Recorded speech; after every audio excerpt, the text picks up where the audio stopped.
Hey AP Lang teachers, Coach Hall here with another Teacher Tip Tuesday video for you guys. Today we're going to be talking about how to help your students prepare for timed writings. So what can you do as a teacher to make sure that your students are on track for the timed essays on the AP Lang exam? Before we jump into the tips though, I want to invite you to check out the description box below. There you will find a link to my AP Lang teacher email list. My goal for 2021 is to connect with more AP Lang teachers to share more resources and more tips, and I would love it if you would join that email list. So don't forget to check that out below. My first tip for you is to set time limits early. So this does not mean that you have to have your students writing a full essay in 40 minutes at the beginning of the year, but it is important to get students used to different time constraints and writing under a little bit of simulated pressure. Now, one thing that I do is I actually start by giving them a lot more time than they would get on the exam, because in the beginning, students are learning. They're trying to understand the task. They're trying to apply what you've talked about in class. So I put some examples here of one type of progression that you can do. Now, you might not want to teach 4 synthesis essays all at once. I totally get that. It's just a model, and you could obviously tweak the time limits here. But one thing you'll notice is that each time the students encounter that task, they get a little bit less time until we work down to almost like exam length circumstances. Each year after my students take the AP Lang exam, I ask them, what did we do in class that helped you the most? And every year, the most common answer to this question is that we practiced with time constraints. So my students do a variety of different tasks. Sometimes they're small tasks, which we'll talk about in a second. Other times they're full essays with time constraints. And like I said, we start with extra time and then we narrow down to exam length. And my students have said that that really helps them get used to some of the pressure. Obviously, I can't totally simulate exam day, but they said that they were really prepared mentally because they knew how to deal with a timed write. At the time I'm recording this, it's December 2020. My students are currently meeting with us face-to-face in class, so I'm able to give them a full 45-minute class period to write their essays. And my intention is that around March, usually for us we have spring break in March, so after spring break, that's when I start to really cut it down to 40 minutes. And that 5 minutes might not seem like a big jump, but it kind of is. So in March, that's when I really start to try to prepare them for those 40-minute essays. Now, you might be thinking, okay, that's great for you, but my students are not face-to-face. So there are a couple things that you can do. And since I don't personally teach virtual students this year, I might not be the best expert at this, but when I did have quarantine students, I had to set up the essays on Google Classroom. So I had it open at a certain time and close at a certain time, and they knew that. So they had the exact amount of time as everybody else. I also have used AP Classroom, but I'm gonna be really honest. I used it one time and it was really glitchy for that student. The student had to keep rewriting the same paragraph. And when I got to see the essay, it was literally the same intro over and over again. So I let the student redo it because it was very clear it was technical problems. But that hopefully doesn't happen to everybody every time. AP Classroom can be a way to make sure your students are only working on the essay for however many minutes you want them to. So those are a couple options for those of you that are doing some virtual instruction. If you guys have any suggestions, something that's working really well for you, let me know in the comment section below because I think it would really help some other teachers. So for those who don't know where the name Coach Hall comes from, it's actually because I coach high school girls soccer. And I'm gonna be really honest, in certain parts of my state, soccer is not super popular. Girls are much more inclined to grow up playing basketball or softball. So when I first started coaching, I realized very quickly that I had to teach my athletes the fundamentals. So we had to go over how to pass correctly. I had to remind them that even though they're right side dominant, they can still use their left foot. And I joke about it with them sometimes, but it really truly made me a better teacher because I realized something really important. You have to start with baby steps and foundational skills, and then you build to the big stuff. So for instance, with writing, when I first started teaching, my first year of teaching, I taught English 10, and I had those kids writing probably 3 essays every marking period, so every 9 weeks. And they got better, but I was constantly grading essays, and they hated writing in the beginning until they realized that it was actually valuable for them. So one of the things that I realized the next year is that I didn't need to have them start writing essays straight out of the gate. I needed to teach them the skills of writing an essay. And sometimes as a teacher, especially if you teach juniors or AP students, you think, okay, well, they already know how to write a thesis. They already know how to write a body paragraph. And that may be true, but to be honest, sometimes it's not. So one of the things that has really helped me is starting with these smaller writing tasks. Not only is it more manageable for my students, but it's more manageable for me as a teacher. They're quick to grade, they're easy to put in the grade book, and it allows you to understand what your students do and don't know. So you can correct it at a smaller level rather than waiting for them to write the essay and mess up there. So think about it this way. A strong essay starts with a strong thesis, and then you build to strong body paragraphs to get to that strong essay. So one of my favorite assignments to do is to actually give the kids the task of writing a thesis statement for bell work. It's super simple. I give them about 5 minutes, so they're used to time constraints, and they respond usually on like Google Classroom and Google Question. I started using the Google Question feature this year, and I love it because you can actually make it to where they can see each other's answers after they submit. And so once they know the type of feedback to give, I have them respond to each other. So everybody gets comments, but I don't have to be the one giving those comments. You can also use that same technique for having them write a body paragraph. It's so much easier to fix things at the paragraph level sometimes as opposed to the essay level. So if you have your students do these smaller tasks and really master the different components of it, when they go to write the essay, it's going to be a stronger essay. And if they feel good about the essay and you feel good about the essays, there's a whole lot less stress going on. Another way to help your students with the timed writing process is to allow for revisions. Now, I'm going to be really honest. I don't allow my students to revise every single essay that they've done, but there are times when I do allow for revisions. And sometimes it's a totally separate grade in the grade book. Other times I let them know that it's for their benefit. I'm going to check that they did it, but I'm not going to score it. So it really depends. You have to know your students and what they need. But revisions can be really helpful because one of the things I realized is that not all of my students knew I was commenting on their essays. I guess previous teachers hadn't really commented on their essays in Google Classroom, so they didn't know to check for comments from me on their essays. And so one of the things that I found has been really helpful is, especially if the students did really well on the writing assignment in general, I will give them time during bell work to go back, read their comments, and apply their corrections. And so I can check that they've read it and applied the corrections, and that you can have them highlight it or things like that. But I don't necessarily go back and regrade it, but it's more for their benefit. And because it happens in class, it's not taking up their time outside of class. So if you have certain comments that you really want them to look at and apply the corrections for, call their attention to it. Now, there are times, especially when my students are working on a new type of essay. So maybe it's the first time they've done a timed essay for rhetorical analysis. Chances are I'm going to let them revise because they probably were a little bit stressed out to begin with, and they might not have realized they weren't putting in enough commentary. Or maybe they didn't pace themselves quite right and one of their paragraphs was underdeveloped.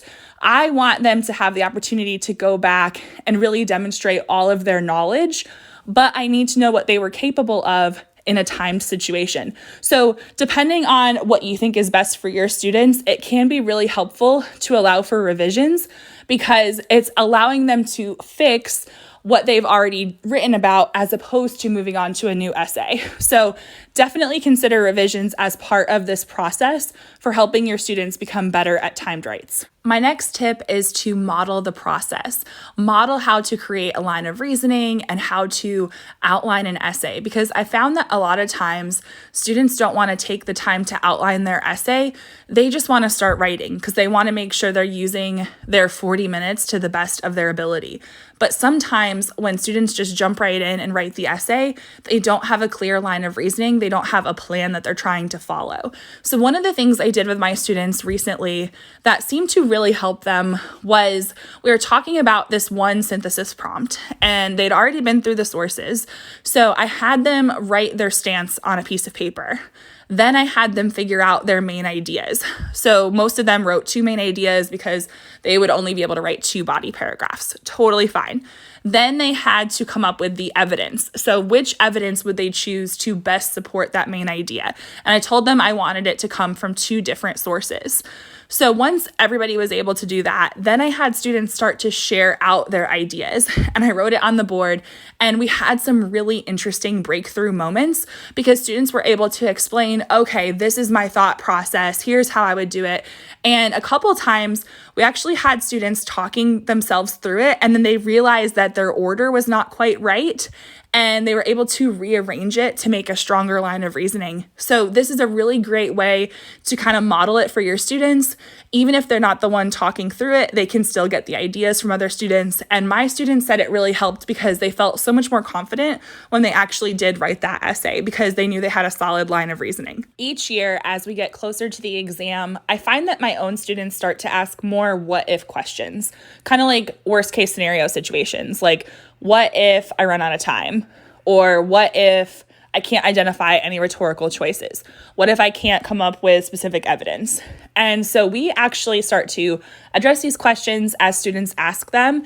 And I try to bring it up sometimes in lessons as well if I feel like kids are ready to have that conversation. Now, keep in mind, it's going to vary from student to student, but there's situations like, what if I can't identify any rhetorical choices?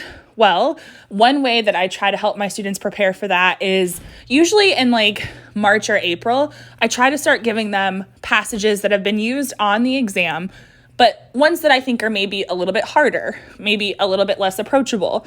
And I tell the students like, okay, let's work through this. What would you do if you were struggling on the exam? What can you do in this situation? And that way it's kind of like, hey, here's one of the hardest prompts from the College Board. And granted, that's a relative term, but still. So if you can tackle this, then there's really not anything that they can throw at you that you won't be prepared for. So I think kind of exposing students to a variety of prompts with a variety of approachability levels can help for these what ifs. Also, a lot of times I get the question, well, what if I run out of time? And I think it comes down to knowing the rubric, because if we equate this to sports, it's a game. It's about trying to score the most possible points, and you need to know the rules of the game. So usually when students run out of time, they're in the middle of a body paragraph. So I talk to my students about how if they're in the middle of a body paragraph, they need to decide, have I developed it enough? Have I truly offered enough commentary?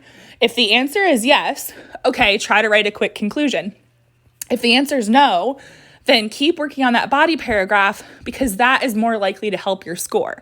You don't want to rush the ending of your essay and end up with a 3 when you maybe could have had a 4 if you had just kept writing that body paragraph. So I think it's really important for students to understand the rubric as closely as possible, but also maybe not in like January or February, but maybe like March and April, really start having a game plan for the test.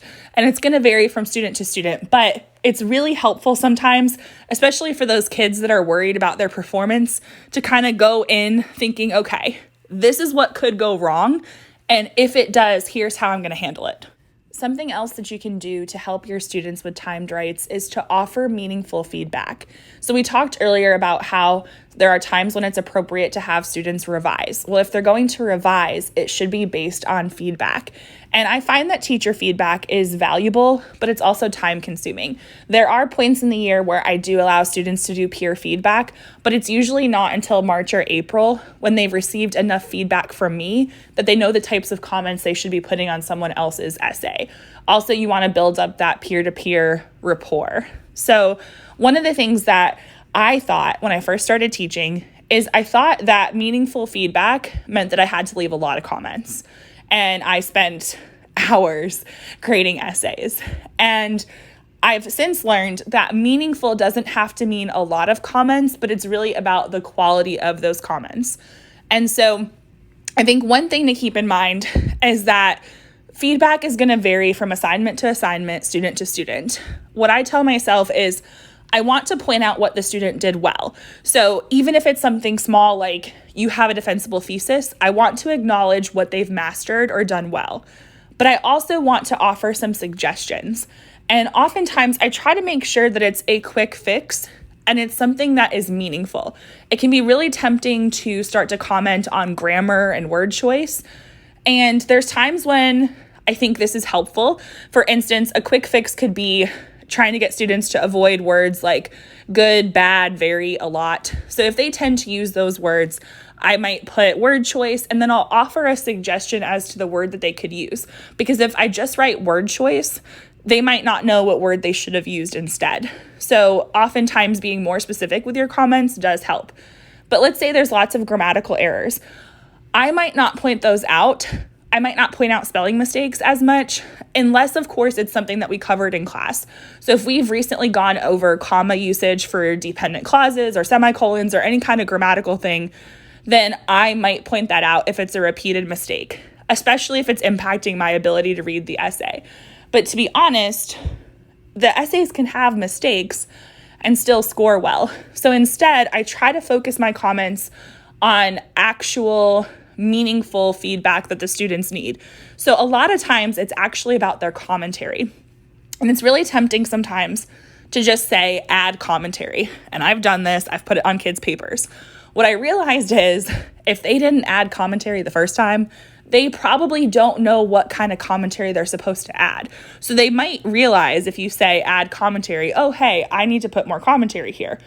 But oftentimes they don't know what they're actually supposed to say. So if I say add commentary, I might ask a question like, why did the writer choose this choice for this audience? For rhetorical analysis, it seems like most of the time when I write add commentary, it's because my students aren't connecting the rhetorical choice they're analyzing to the rhetorical situation. So usually what I'll do is on Google Docs, I'll highlight the sentence or sentences, and I'll put a comment in the margin, and I'll either ask the student a question or I'll offer a sentence frame, something to let them know that I want them to expand their thoughts. And this can be really helpful because once students start to recognize what limited commentary actually is, they can start to learn how to avoid that, either through revision or through applying those suggestions to their next assignment. Now for question 3, I think a lot of times when I see limited commentary in question 3 for my own students, it's because either the evidence is somewhat specific and there's a kind of weak line of reasoning, or it's because they haven't fully developed their commentary and connected it back to the prompt. So in those instances, I still try to point out where they can improve, and I do the same thing. I'll ask a question, I might rewrite the sentence if that would be helpful for the student, or I might give them a sentence frame or just a reminder like, hey, connect this back to your thesis. And the reason why I look for limited commentary is because that is sometimes the difference between a whole point on the rubric. So I want to focus on students, especially the ones who are getting either a 3 out of 6 or a 4 out of 6, because to me, that's kind of like the bubble. And I want to make sure that I'm working with those students so that they can make sure that they're getting the score that they want to earn. That's not to say that I don't give feedback on essays that might score a 1 or a 2, or that I don't give feedback on essays that score a 5 or a 6. It's just that the feedback might be a little bit different. But I found that really focusing on the difference between a 3 and a 4 with my students has helped them overall in the long run. AP Lang teachers, don't forget to check out the description box below. There you're going to find a link to my AP Lang teacher email list. My goal for 2021 is to send out either weekly or bi-weekly emails full of tips and resources so that we can work together to prepare our students for that AP Lang exam. So don't forget to check out those links down below.